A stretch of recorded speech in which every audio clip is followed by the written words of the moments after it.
અલખનો આરાધક, 12 બીજનો ધણી ને એના પાઠની અંદર આવવું એ બહુ સૌભાગ્યની વાત છે. પાઠ કરવો કરાવો એ તો બહુ મોટી વસ્તુ છે બાપુ. પણ આવા પાઠનો આપણને લાવો મળવો એ તમારા ગયા જન્મના કંઈક પુણ્ય ભેગા થયા હશે તો તમને આ 12 બીજના ધણીનો, એને 12 બીજનો ધણી એમને એમ કીધો નથી. ક્યારેક સમય હોય તો બાપુ જોડે જજો, અમારી જોડે આવજો. ઇતિહાસ બહુ મોટો છે બાપુ. પરંતુ એને ઘણા બધા નામ, જેવા જેવા રામદેવજી મહારાજે કાર્ય કર્યા એવા ઘણા બધા એમના નામ બી પડ્યા. એમને નિષ્કલંકી પણ કહેવામાં આવે છે. સંતો મહાપુરુષો એવું બી કહે છે કે ભગવાન રામદેવજી ભગવાનની ભક્તિ કરવાથી ગમે એવું કલંક લાગેલું હોય પણ ઉતરી જાય. એ ભક્તિની અંદર એટલી તાકાત છે. કારણ કે આ પાઠની અંદર ભગવાન રામદેવજી મહારાજ સાક્ષાત સ્વયં જ્યોત સ્વરૂપે બિરાજમાન છે. અને આજે આપણે ભગવાનનો જે પાઠ છે એ બાપુ કે મારા જેવા મહારાજો બ્રાહ્મણો ઘણા બધા આજે વિશ્વમાં દુનિયામાં પાઠ પૂરે છે. પણ આ તો ચારેય યુગથી ચાલતો આવેલો હે બાપુ, આકાશમાંથી ઉતરેલો. અને ભગવાને કીધું હતું કે જ્યારે જ્યારે મારો પાઠ પૂરાશે ત્યારે મેં જ્યોત સ્વરૂપે સદાને માટે પ્રગટ થઈશ. તો એ પ્રમાણ છે. આજે બી ભગવાન તો એમના વચન પર ચાલે છે. પણ આજનો મનુષ્ય આ 5-25ના ઝઘડામાં બધું ભૂલી ગયો.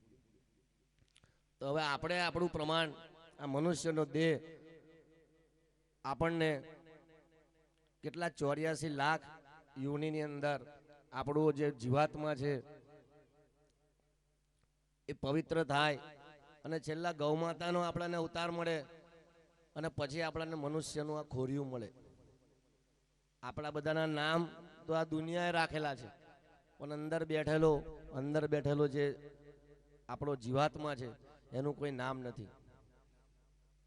મારું નામ વિજય મહારાજ છે તો આ ચહેરાનું નામ છે, પણ અંદર બેઠેલો કોણ છે તો મેં જાણતો નથી, તમે જાણતા નથી.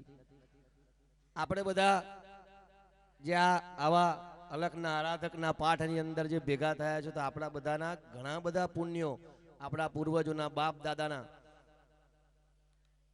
કહેવાય છે કે કોઈ પણ મનુષ્ય પર સૌથી મોટામાં મોટું ઋણ હોય તો પહેલું માત પિતાનું, પછી ગુરુનું, ભગવાનનું, પણ સૌથી પહેલું તો માત પિતાનું. અને ભગવાને પણ કીધું છે કે માત પિતાની ભક્તિ કર્યા વગર તું મારા દરબારમાં આવીશ તો તને બધું નિષ્ફળ જ છે. પેલું કહેવાય ને આપણે દેશી ભાષામાં કે પાણીનું નામ ભૂ, ભેંસ આગળ ભાગવત, આ બધું એવું છે.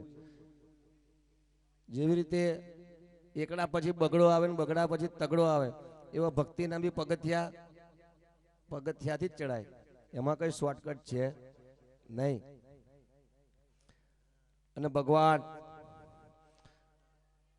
બીજા બધા ભગવાન તો ખરા જ, પણ આ રામદેવજી મહારાજ એવા ભગવાન છે કે એમને હિન્દુ બી પૂજે છે અને મુસલમાન બી પૂજે છે. બાપુ કાબાની અંદરથી ઉડતા વાસણો મંગાયા હતા. તમે તો મારથી વધારે જાણતા હશો, પણ આ લોકોને આજે આ તો જે ભગવાન જે પ્રાપ્ત કરાવે, બાકી મારો વિષય નથી બાપુ સત્સંગ કરવાનો. રોજ સવારમાં ઉઠીને લોકોને સ્વાય ગોચવાનો વિષય છે. પણ માલિકની કૃપા છે, મા બાપના આશીર્વાદ છે, માત પિતાની સેવા છે, એ બેઠેલો મારો મહાદેવના આશીર્વાદ છે કે ભગવાન સત્યના માર્ગ પર ચાલવાનો રસ્તો બતાવે છે. તો કહેવાનો મતલબ કે સાચા હૃદયથી, સાચા ભાવથી માત પિતાની, ગુરુની કરેલી સેવા તમારી આગળ આવશે, બાકી કશું આવે નહીં. તો આજે તમને કુદરતે, ભગવાને મોકો આપ્યો છે કે આવા 12 બીજનો ધણી, અલખનો આરાધક, નિષ્કલંકી ભગવાનના પાઠની અંદર તમને આવવાનો મોકો આપ્યો છે. તો અહીંથી કંઈક પ્રાપ્ત કરીને જજો, ખાલી હાથે જતા નહીં. આ બધું તો કાગળિયા છે. હિન્દુસ્તાનની અંદર ગોંધી બાપુ ચાલે છે, અમેરિકાની અંદર ગોંધી બાપુ ચાલતા છે નહીં. એટલે આ કઈ લક્ષ્મી છે નહીં. અમને પેલા દાદાએ આપણને પેલો સરસ સત્સંગ કરાયો કે હોનાનું દાન કર્યું, કાગળિયા આવશો તમને ઉપર કાગળિયા મળવાના છે, પણ કંઈક તમારી તમે કરેલા પાપો એ કંઈક મૂકીને જશો તો કંઈક સદગુરુ ના આશીર્વાદ પ્રાપ્ત થશે. બાપુ ઘણી વાર મજાકમાં મેં અમને કહું, હું કહું, આ તો આનંદની વાત છે 2 મિનિટ, કે અમારી ઈચ્છા કે અમારે તમને હું આપવું એમ. તો જમણો અંગૂઠો હાલીએ ને તો પુણ્ય મળશે, કોઈક દર ડાબો હાલ દેશે તો પાપ બી મળી જશે. મેં કીધું આવું ક્યારેક કહું બાપુ મસ્તીમાં. એટલે કહેવાનો ભાવાર્થ કે આપણો ભાવ ભગવાનની ભક્તિ કરવી તો નિસ્વાર્થ ભાવે કરવી. કારણ કે ભગવાને આપણને મનુષ્યનું જે ખોરિયું આપી દીધું છે ને એ સૌથી મોટું ઋણ છે ભગવાનનું. બાકી આપણી કઈ હેસિયત છે નહીં. હું બ્રાહ્મણ થઈને બી મારી હેસિયત છે ને કે હું ભગવાનનું ઋણ ચૂકવી શકું. બરાબર. બીજી વસ્તુ કે ભગવાન આપણને આ સુરત દાદા કોઈ દિવસ ભગવાન આપણે જો લાઇટ બિલ લેવા આવ્યા નહીં, વરસાદ આવેલો પાણીનું બિલ લેવા આવ્યા નહીં. બરાબર. તો આ બધું આપણે ભગવાનના ઋણી છે. 1 દોણાના 100 દોણા. બરાબર. આ બધું તો ખરું જ. આવું બી તમે બધું સાંભળ્યું હશે.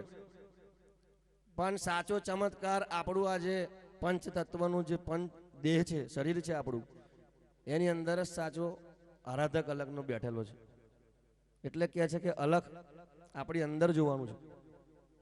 બુરા દેખન મેં ગયો, બુરા મિલા નહીં કોઈ, જબ ઘટ ભીતર દેખિયા તો ખુદ સે બુરા નહીં કોઈ. એટલે આ દુનિયામાં કોઈ ખોટું છે ને, આપણે જ પહેલા ખોટા જેવું સમજી લેવાનું. દુનિયાને સુધારવાની શરૂઆત કરવાની નહીં, પહેલા આપણે સુધરવું પડે. બાબુ ખોટી વાત હોય તો સ્વયં શરૂઆત પોતાથી કરવી પડે. બરાબર. આજે હશે અમારું કંઈક પુણ્ય મારા બાપ દાદાનું કે આજે તમને પૂજો છો, પણ ભગવાન જીવનની અંદર તમને પ્રતિષ્ઠા તો આપી દે છે, પણ એને પચાવી એ તમારા હાથમાં છે. આજે બાપુએ કીધું ને મોદી સાહેબ વડાપ્રધાન બની ગયા, પણ હવે આટલા વર્ષ લગી ટકી રહ્યા એમની મહેનત. બરાબર. બાકી એવું નથી કે દુનિયાની અંદર કોઈ કોઈના દુશ્મન હોતા નથી. આ તો કર્મનું, કલયુગની અંદર કર્મનું મહત્વ છે, બાકી કશું છે નહીં. બાકી ગાડી બંગલા, આપણી જમીન હોય ને તો 7, 12, 8માં નોમ જ બદલાય, બાકી જમીન તઈની તઈ જ રહે. કશે કોઈ બોધીને લઈ જતો નથી. અમારા 4 પેઢી અમારા બાપ દાદા જતા રહ્યા. આશ્ચર્ય તમારું એનું જ રહ્યું. એમને પૂછતા હતા ને તમે અમને પૂછતા આવ્યા. તમારું ભાગ્ય હશે તો આગળ પેઢી ચાલશે, પણ એ આપણે ટકાવી રાખવી પડશે. બરાબર.